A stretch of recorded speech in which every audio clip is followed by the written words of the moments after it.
ضمن عرض سلام و وقت بخیر. موضوع ارائه بنده نظارت بر امنیت ابری مبتنی بر بلاکچین با استفاده از اینترنت اشیا توی کشاورزی هوشمند. کشاورزی هوشمند یعنی اینکه ما بیایم داده‌های به دست اومده از حسگرا رو با فناوری‌های ارتباطی انتقال بدیم و اونها رو تجزیه و تحلیل کنیم. و حالا با استفاده از این ماژول‌های ارتباطی کشاورزا میتونن تصمیمات درست رو به جای بگیرن و سود به دست بیارن از این فعالیت کشاورزیشون. اگه این فناوری‌های جدیدی که با هم ترکیب میشن برای هوشمندسازی کشاورزی به صورت امن و مطمئن پیاده‌سازی نشن، خب 100% یه سری عواقب داره. پس نظارت بر امنیت یه مرحله ضروری توی اجرای کشاورزی هوشمنده. توی این مقاله اومده یه چارچوب نظارتی امنیتی با استفاده از ابر معرفی کرده که میاد ناهنجاری توی داده ها رو بر اساس الگوهای رفتاری تشخیص میده. از یه قرارداد هوشمند مبتنی بر بلاکچین هم استفاده میکنه تا اطلاعات ناهنجاری که به دست آورده رو به شکل ایمن ذخیره کنه. نمونه اولیه این چارچوب نظارتی امنیتی با استفاده از کیت حسگر آردیانو، قرارداد هوشمند توی شبکه آزمایشی اتریوم رینکوی، AWS کلود و ESP32 پیاده سازی شده. تأخیر شبکه برای نظارت و پاسخگویی به رویدادهای امنیتی هم ارزیابی شده. ESP32 قابلیت وایفای، بلوتوث، BLE یا اون بلوتوث کم مصرف رو داره و طراحیش به صورت 2 هسته‌ایه. AWS مخفف آمازون وب سرویسه و یه سرویس ابری امنه که محاسبه و ذخیره‌سازی پایگاه داده رو انجام میده. بریم یه معرفی کلی داشته باشیم. خب ترکیب اینترنت اشیا با کشاورزی رو بهش میگیم کشاورزی هوشمند. این اینترنت اشیا یه سری کاربردا توی کشاورزی داره، مثل نظارت وضعیت خاک، نظارت روی کنترل آفات، نظارت روی رشد محصول، نظارت روی گله حیوانات، کنترل سطح آب و شرایط محیطی و غیره. چند تا از سنسورهای پرکاربردی که استفاده میشه رو هم نام ببریم، مثل سنسور دما، سنسور رطوبت، نور، فشار و مجاورت. راه‌حل‌هایی که برای نظارت بر امنیت توی کشاورزی هوشمند وجود داره یا مبتنی بر ابر هستن یا مبتنی بر بلاکچین. استفاده از ابر و بلاکچین راه‌حل‌های امنیتی بهینه رو در اختیارمون قرار میده.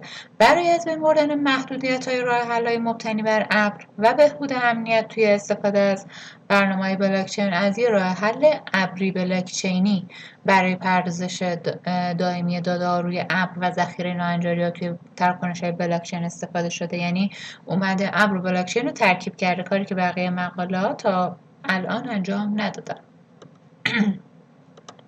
توی این بخش ما هم حسگرها و حملاتی که ممکنه توی کشاورزی هوشمند اتفاق بیفته رو بررسی می‌کنیم. اینجا یه دید کلی نسبت به کشاورزی هوشمند اینترنت اشیا مبتنی بر ابر داریم، یعنی اینجا هنوز بلاکچین توی این مرحله استفاده نشده. معماری مبتنی بر ابر میاد از دستگاه‌ها یا سنسورهای متصل به زمین کشاورزی برای بررسی شرایط فیزیکی مثل آب و هوا و کود و بذر رو این استفاده میکنه. این قسمت زمینه کشاورزی هستن که سنسورها دارن ازشون داده‌ها رو دریافت میکنن.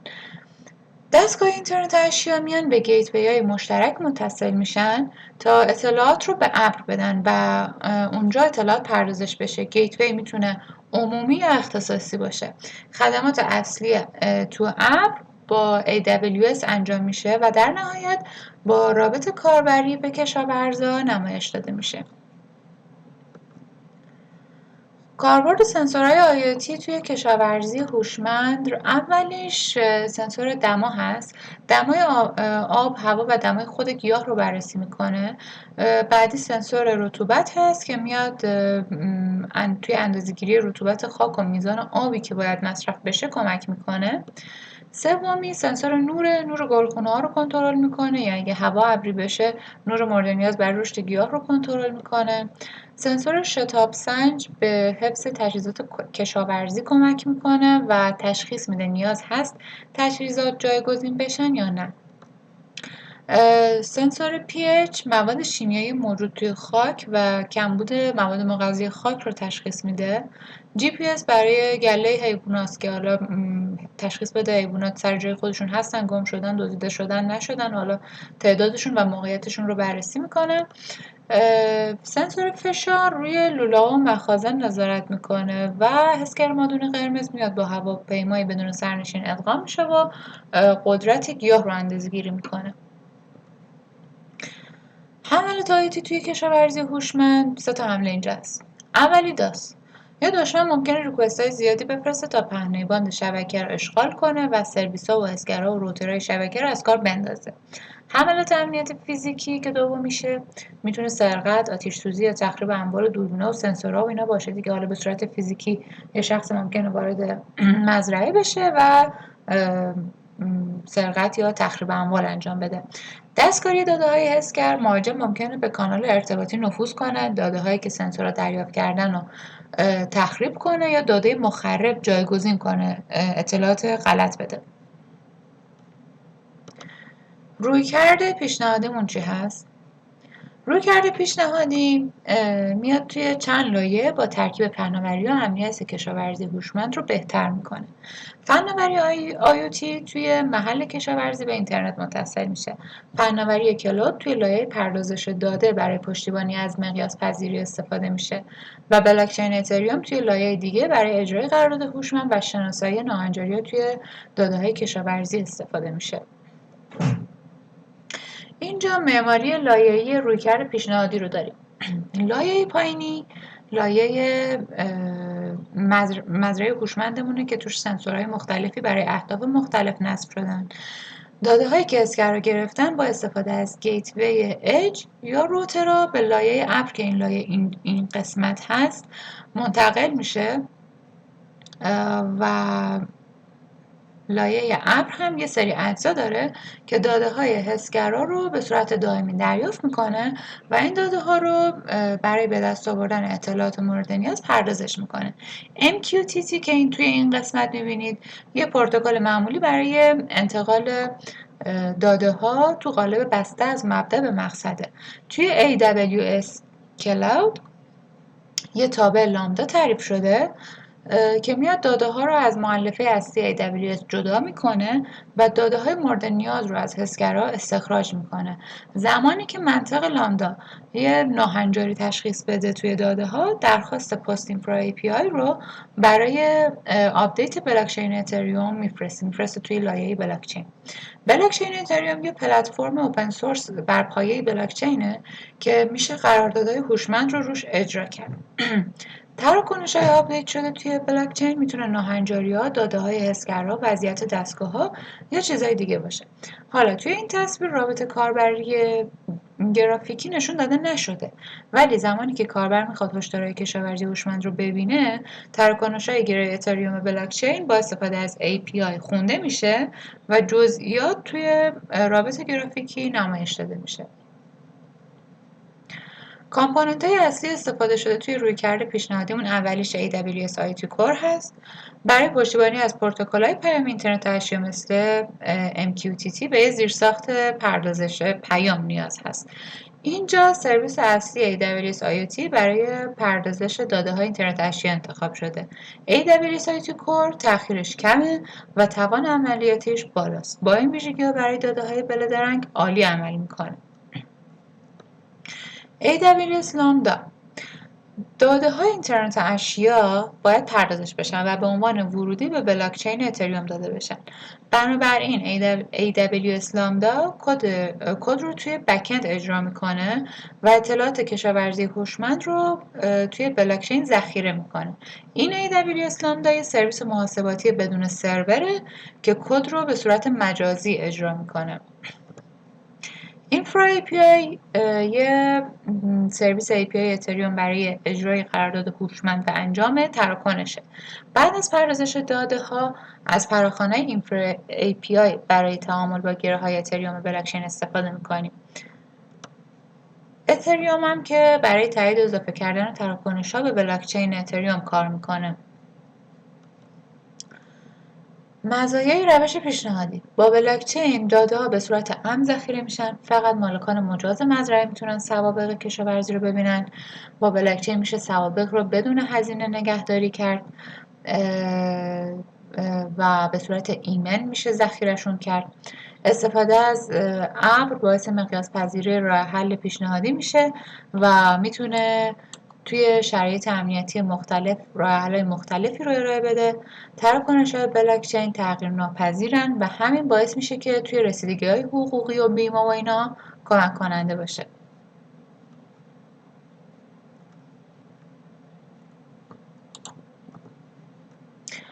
موارد استفاده از کشاورزی هوشمند توی رویکرد پیشنهادی.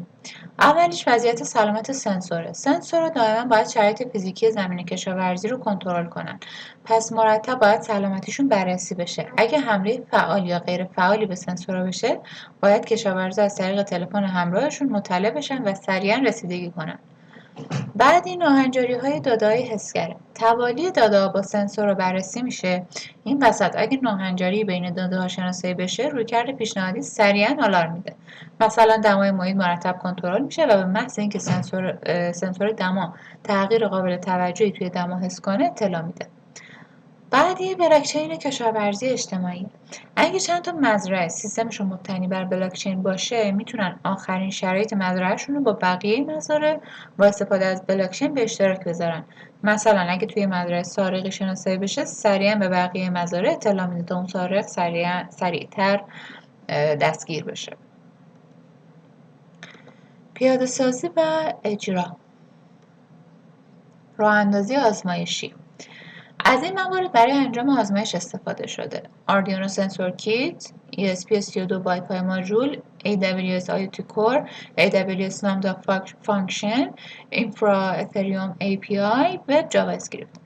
کد اتصال آردوینو به ماژول وایفای با زبان سی نوشته شده و AWS IoT Core روی سیستم عامل رایگان RTOS برای پردازش داده اجرا میشه. تابع لامدا با زبان برنامه‌نویسی جاوا اسکریپت نوشته شده. کیت اسکر آردوینو برای درک محیط این شکلیه، اینجا شکلش هست. از این میکروکنترلر برای کنترل و اتصال به حسگرها استفاده میشه. سنسور دما، رطوبت و نور الان اینجا متصل هستن با این کابلا و ماژول ESP32 این مستطیل شکلی که اینجا میبینید ماژول ESP32 برای اتصال به وای فای هست که الان به آردوینو متصل شده. نتیجه دستگاه اسکر متصل به وای فای و اتصال اولیه به کلود با برنامه دسکتاپ اینجا نتیجهش این شکلی.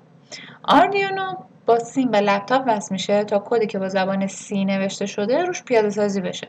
آردوینو بعد از اتصال به وای فای و AWS داده های حسگر با پروتکل MQTT منتشر میکنه. حالا توی این شکل مقادیر سنسورها و زمان ارسالشون رو میتونید ببینید که الان اینجا ساعت 9:37 و 49 ثانیه این داده های حسگرها ارسال شده. دما 26، رطوبت 53 و نورش 76 بوده. بعد اینجا اومده ثبت ریل تایم داده های حسگر توی سرویس AWS کلود IoT Core رو نشون داده که همونجور که میبینید زمانش رو دقت کنید 51 ثانیه روی کلود ذخیره شده، ولی اینجا 49 ثانیه بود، یعنی 2 دقیقه طول کشیده تا انتشار پیدا کنه روی ابر. اینجا جزئیات تراکنش قرارداد هوشمند اتریوم رو داریم که شماره بلوک، کد هشش، آدرس مبدا، آدرس مقصد و حالا اطلاعات دیگه‌ای که نیاز هست توی تراکنش ذخیره شده اینجا ما میتونیم ببینیم توی جزئیات. لیست تراکنش‌های بلاکچین هم اینجا به ما نشون داده که روی شبکه آزمایشی رونکبی اتریوم پیاده سازی شده. اپلیکیشن وب قرارداد هوشمند یا رابط کاربری گرافیکی که کاربر میبینه سمت فرانت اند این شکلیه. با امکانات این اپلیکیشن کاربر میتونه پلتفرم بلاکچین رو برای نظارت بر امنیت کشاورزی کنترل کنه. کاربر خودش میتونه یه تراکنش جدید توی بلاکچین ثبت کنه. با این اپلیکیشن میاد مقدار دما و رطوبت و نور و اینا رو اینجا وارد میکنه، اد میزنه و در صورتی که سنسورهای محیط عددی خیلی متفاوت با این داده ها نمایش بدن، خب سیستم آلارم میده. ارزیابی عملی کرد. نظارت بر عملکرد سیستم به این صورته که وقتی که یه ناهنجاری توی محیط حسگر رخ میده، خب اون مدت زمانی که طول میکشه تا هشدار صادر بشه رو بهش میگن تأخیر شبکه. حالا نتایج آزمایش روی رنکبی نشون داد که تأخیر شبکه در حد چند ثانیه است توی این مدل. مقایسه عملکرد با کارهای موجود به این شکله که طرح پیشنهادی با کارهایی که با بلاکچین بودن مقایسه طرح پیشنهادی با کارهایی که تو بلاکچین بوده مقایسه میشه، چون که کاری که هم ابر و هم بلاکچین رو در کنار هم ارائه داده باشه خب ما نداریم دیگه، پس فقط کارهای بلاکچینی بوده. توی مقاله اومده، مقاله اولی اومده قرارداد هوشمند مبتنی بر اتریوم رو برای بروز رسانی تراکنش‌های بلاکچین پیاده سازی کرده. کل تأخیر شبکه 16 ثانیه بوده، ولی خب برای ما 11 صدم ثانیه بوده. خب کار ما خیلی بهتر بوده چون اومدیم از AWS IT Core و Infra API استفاده کردیم. توی مقاله بعدی که این باشه اومده رسانه ارتباطیش رو 4G در نظر گرفته که تأخیرش کم شده و کمتر از 2 صدم ثانیه در نظر گرفته تأخیر رو. توی مقاله سومی که اینجا هست، توی این مقاله از اتریوم برای ساخت قرارداد هوشمند استفاده شده، ولی تکمیلی تراکنش 272 ثانیه طول کشیده که خب خیلی زمان زیادیه. یه نتیجه گیری و جمع‌بندی کلی بخوایم داشته باشیم، توی این مقاله یه راه حل نظارت بر امنیت مبتنی بر ابر و بلاکچین برای برنامه‌های کاربردی اینترنت اشیا توی کشاورزی هوشمند پیشنهاد شد. نمونه اولی اپلیکیشن با کیت حسگر آردوینو و اجزای ابری AWS، رابط کاربری گرافیکی و قرارداد هوشمند بلاکچین اتریوم برای آگاه کردن کشاورزا از ناهنجاری‌های امنیتی و وضعیت سنسورها پیاده سازی شد. ارزیابی عملکرد از نظر تأخیر شبکه با نمونه‌های موجود دیگه توی زمینه بلاکچین مقایسه شد. ممنون از توجهتون.